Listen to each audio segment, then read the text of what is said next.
NCAA, why do they get to decide what the definition of amateurism is? Because the universities gave them that power. I mean, the NCAA is basically college presidents and the universities at which they're employed. And so the NCAA is a bunch of these different little companies coming together, making these restrictions. And that's, depending on what's going on, that can be a violation of antitrust law. And according to what the Supreme Court justices said at the beginning of this week, and by the way, we're in June 2021.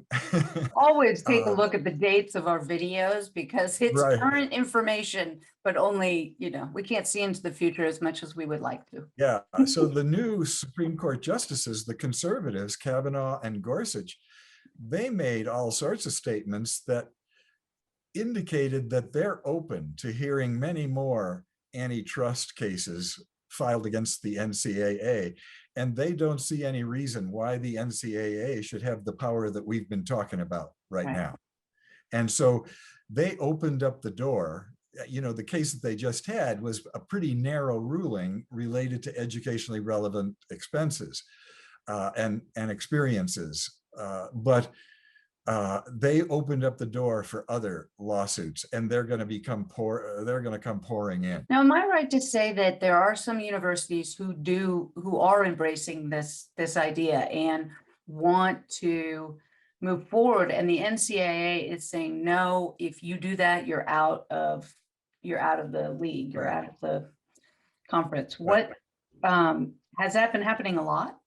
Well, it's an interesting political issue because the states have said, and Congress, some people in Congress have said, wait a minute, the NCAA shouldn't be getting away with this. We need to come up with some kind of a ruling on what athletes can get relative to their participation. And getting anything through Congress takes forever. So some of the states said, wait a minute, we're going to have our own rules that supersede the rules of the NCAA. And they passed their own name, image, and likeness rules, along with a lot of other rules that went along with that, allowing athletes going to state universities in their state to get these benefits. And the NCAA started screaming, saying, you can't do that. And the state said, try us, and they said, we're going to do it.